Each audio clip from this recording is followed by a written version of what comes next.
नमः हरे हराय नमः। हरे कृष्णा। आज हम भगवत गीता अध्याय 12 श्लोक नंबर 20 सीखेंगे। चलिए शुरू करते हैं।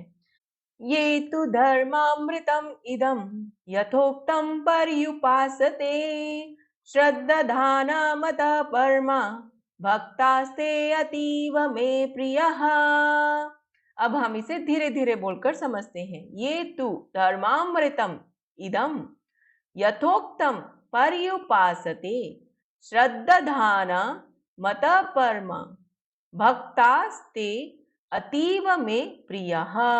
अब हम इसे फिर से गाते हैं। ये तु धर्मामृतम इदम यथोक्तम पर्युपासते श्रद्धाना मत परमा भक्तास्ते अतीव में प्रियः। अब हम समझते हैं भगवान श्री कृष्ण इस श्लोक में हमें क्या बता रहे हैं। जो इस भक्ति के अमर पद का अनुसरण करते हैं और जो मुझे ही अपना चरम लक्ष्य बनाकर श्रद्धा सहित पूर्ण रूपेण संलग्न रहते हैं, वे भक्त मुझे अत्यधिक प्रिय है। हरे कृष्णा। चलिए अब हम महाप्रेम प्रभु जी से इस श्लोक के बारे में और अच्छे से समझते हैं। हरे कृष्णा जी। भगवान श्री कृष्ण अब 12वें अध्याय के अंतिम श्लोक में बताते हैं कि ये वास्तव में जो गुण बताए गए, जो श्लोक नंबर 13 से लेकर 19 तक जैसा बताया गया, अद्वेष्टा सर्वभूतानां मैत्रः करुण एव च। तो भगवान ने जो दिव्य गुणों का वर्णन किया, कई लोग सोचते हैं अरे जी हमसे ना हो पाएगा, ये सारे गुण हमारे अंदर आ ही नहीं सकता, क्योंकि जब कुछ सम्मान मिलता है तो प्रसन्नता आएगी, जब कोई अपमान करता है तो मन में बहुत क्रोध द्वेष आता है। तो भगवान यहाँ पर बोलते हैं कि हम दोनों के अंदर चाहे मान मिले या अपमान मिले, दोनों में अगर हमारा हृदय, हमारा मन शांत है, सम है, तब हम भक्ति में स्थिर रह सकते हैं। तो जो लोग ये सोचते हैं अरे ये सारे गुण तो हमारे अंदर कभी नहीं आने वाले, तो भगवान यहाँ पे वो रास्ता बताते हैं जिसके द्वारा ये सारे सद्गुण हमारे अंदर प्रकट हो सकते हैं। भगवान श्री कृष्ण के अंदर बहुत सारे दिव्य गुण है और हम सब कौन है? भगवान श्री कृष्ण के अंश, जिसको इसलिए भगवत गीता में बताया गया, ममैवांशो जीवलोके जीवभूतः सनातनः। तो ये सारे के सारे दिव्य गुण हमारे अंदर स्वतः ही है। क्यों? क्योंकि भगवान श्री कृष्ण के अंश होने के कारण ये सारे के सारे गुण हमारे अंदर पहले से ही है। अगर गुण पहले से ही है तो हमें क्यों नहीं अनुभव होता? तो बोला गया हमारे इतने जन्म हो चुके हैं और हम अपने आप को भूलते चले गए, और इसीलिए इन विकारों की वजह से, इन दोषों की वजह से हम अपने जो दिव्य गुण है उसको भूल चुके हैं। उसके ऊपर एक लेयर जम गई है कचरे की, और वो कचरा क्या है? काम, क्रोध, लोभ, मद, मोह और मात्सर्य। ये 6 शत्रुओं ने हमको घेर लिया और इस वजह से हमारे सारे सद्गुण छिप गए। तो अब ये सारे सद्गुण आएंगे कैसे वापस? तो यहाँ पर भगवान रास्ता बताते हुए बोलते हैं, श्रद्धाना मत परमा। जो मुझको परम आश्रय, मतलब भगवान श्री कृष्ण को परम आश्रय समझकर बहुत ही श्रद्धा के साथ में ये भक्ति के मार्ग का अनुसरण करते हैं, ऐसे भक्त कौन है? अतीव में प्रिया। भक्तों की 2 कैटेगरी है। एक को बोला गया सिद्ध भक्त, मतलब जो भक्ति के अंदर बहुत नए नए अनुभव प्राप्त करते हैं और भक्ति बहुत दृढ़ता के साथ में करते हैं, और दूसरे हैं साधक भक्त, जो अभी भक्ति के मार्ग में मजबूत नहीं हुए हैं, अभी भक्ति में आनंद नहीं मिलता, तो भगवान यहाँ पे बोलते हैं जो श्रद्धा के साथ में इस बताए हुए मार्ग के अनुसार कार्य करता है वो वास्तव में मुझको अत्यंत प्रिय है। मतलब हम अगर भक्ति में दृढ़ नहीं हुए हैं अभी, तो भगवान बोलते हैं ये मुझको ज्यादा प्रिय है। उससे पहले भगवान ने जगह जगह पे बोला ऐसे भक्त मुझको प्रिय है, पर इस श्लोक में बोला अतीव, बहुत ही प्रिय है। कौन? जो अभी भक्ति के मार्ग में चलना शुरू किया है। जैसे एक माँ का छोटा बच्चा है जो चलना नहीं जानता, अगर वो चलना सीखता है तो थोड़ा थोड़ा चलता है और गिर जाता है, तो माँ को बहुत प्रसन्नता होती है। माँ सोचती है अरे मेरा बेटा चलने लग गया। और अगर वही बच्चा थोड़ा और बड़ा हो जाए तो बड़े आराम से चल लेता है। पर माँ को सबसे ज्यादा प्रसन्नता कब होती है? जब बच्चा चलना सीखता है। ऐसे ही हम सब भक्ति मार्ग में अभी सीख रहे हैं, इसीलिए कई बार बहुत अच्छे से भक्ति करते हैं, कई बार मन भटक जाता है, कई बार हम भक्ति से भटक जाते हैं। तो ऐसे भक्तों की भगवान बहुत चिंता करते हैं, और हम थोड़ा भी प्रयास करते हैं तो भगवान को बहुत प्रसन्नता होती है। इसलिए आप हिम्मत मत हारिए। आप ये मत सोचिए अरे भक्त तो इतने महान होते हैं, हमारे अंदर तो योग्यता है ही नहीं, हम तो ये गुण कभी आ ही नहीं सकता। तो भगवान बहुत हमको प्रेरणा देते हैं, आप प्रयास कीजिए, थोड़ा थोड़ा भक्ति में आगे बढ़िए, जितना संभव हो उतना प्रयास कीजिए, और बाकी भगवान ध्यान रखते हैं। तो भले ही मन विचलित हो जाए, कभी कभार भक्ति में मन नहीं लगे तो चिंता मत कीजिए, गिर गए तो वापस खड़ा होना है। भक्ति करते करते रास्ता भटक गए, वापस खींच के लेके आना है। और जब हम इस तरह से संघर्ष करते हैं, युद्ध करते हैं अपने आप से, तब ऐसे भक्त भगवान को ज्यादा प्रिय है। और इसीलिए भगवान यहाँ पर बोलते हैं अतीव। तो आप सब भक्ति के लिए प्रयास कीजिए, और भक्ति एक ऐसा अद्भुत गुण है जिसकी वजह से सारे गुण स्वतः ही आ जाते हैं। जैसे कोई कार चलाता है, इतनी बड़ी कार है, या कोई ट्रक चलाता है, इतने बड़े ट्रक को कैसे शुरू करते हैं? एक स्विच दबाकर, एक स्विच दबाया और वो जो इतना बड़ा ट्रक है वो बहुत अच्छे से चलने लग जाता है, कार अच्छे से चलने लग जाती है। ऐसे ही हमारे सारे के सारे सद्गुण अभी छिपे हुए हैं। जैसे ही भक्ति का बटन दबाते हैं तो सारे के सारे गुण हमारे अंदर प्रकट होने लगेंगे। ये गारंटी भगवान देते हैं।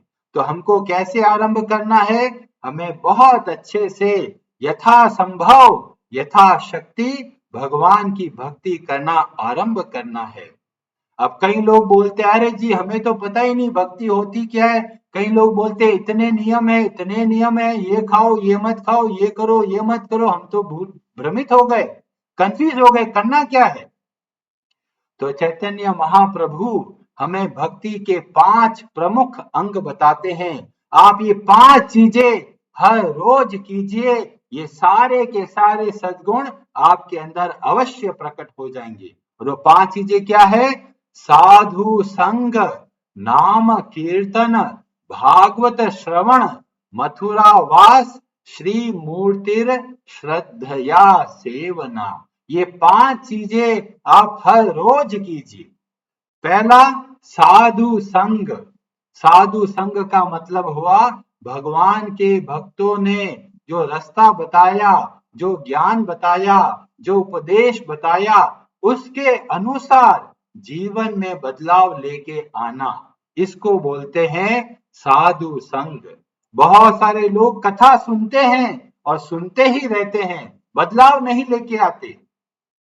जब तक बदलाव नहीं आएगा हम भक्ति में आगे नहीं बढ़ पाएंगे।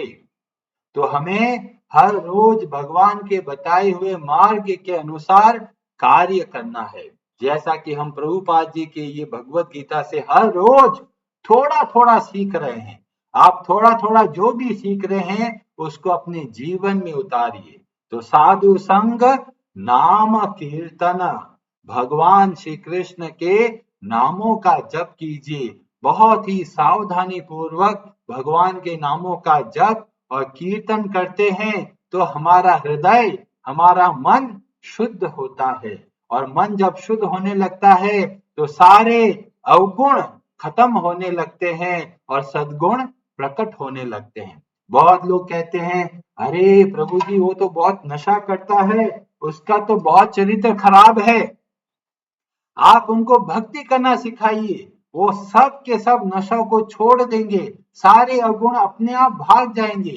केवल भक्ति एक ऐसा गुण है जिसके द्वारा हम अपनी आदतों को बदल सकते हैं।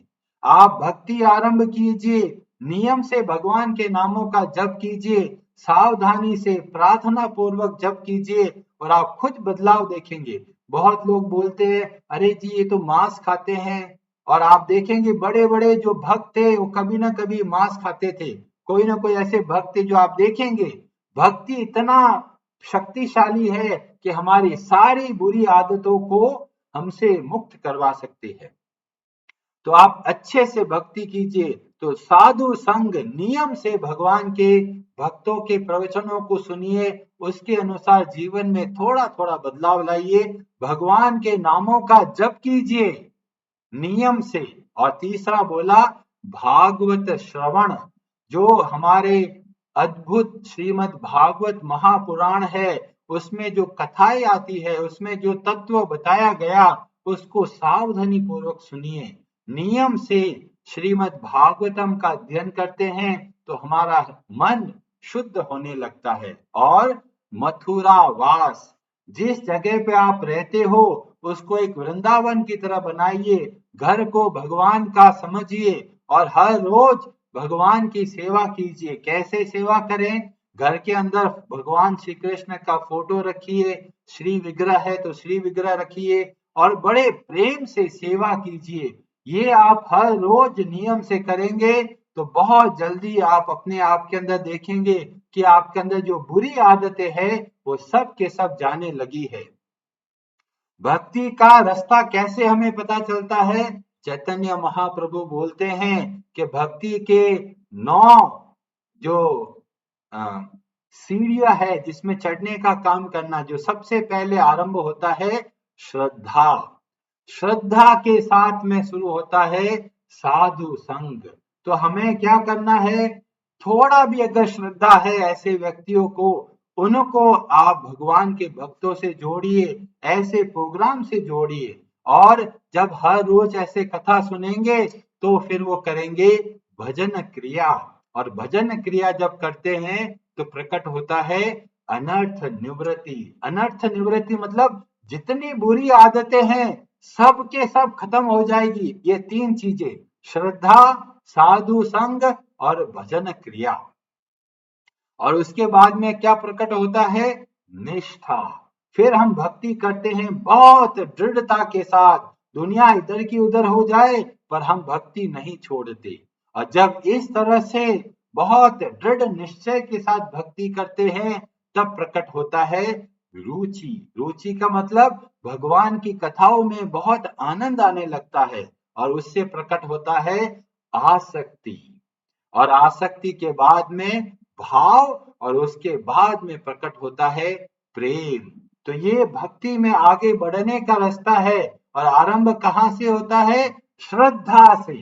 और इसीलिए भगवान यहाँ पर बोलते हैं जो श्रद्धा से भक्ति मार्ग में आगे बढ़ने का प्रयास करते हैं वे मुझको बहुत प्रिय है। अब कई लोग बोलेंगे, अरे प्रभु जी कोई उदाहरण है क्या? बहुत सारे उदाहरण हैं। जैसे हमें पता चलता है मृगारी, ध्रुव, प्रहलाद, चित्रकेतु, ऐसे ऐसे लोग हुए जो कभी भक्ति में आगे बढ़ने का सोच भी नहीं सकते थे और वे थोड़े समय बाद बहुत बड़े भक्त बने। और इनके बारे में मैं और विस्तार से बताऊंगा कल। तो आप जो भी हो, जहां पर भी हो, जिस भी अवस्था में हो, आप भक्ति के नियमों का पालन कीजिए, भगवान के भक्तों का संग कीजिए, भजन क्रिया कीजिए, भगवान के नामों का जप कीजिए, भगवान के विग्रह की सेवा कीजिए। जब भी मंदिर जाए तुलसी का जो माला है वो लेके जाइए, सुगंधित पुष्प लेके जाइए, भगवान को अर्पण कीजिए। घर में तुलसी दल और जल लेकर भगवान को समर्पित कीजिए। थोड़े थोड़े भक्ति के जो मार्ग है उसके अनुसार आप चलेंगे तो आप देखेंगे कि आप कितने बड़े भक्त बन सकते हैं।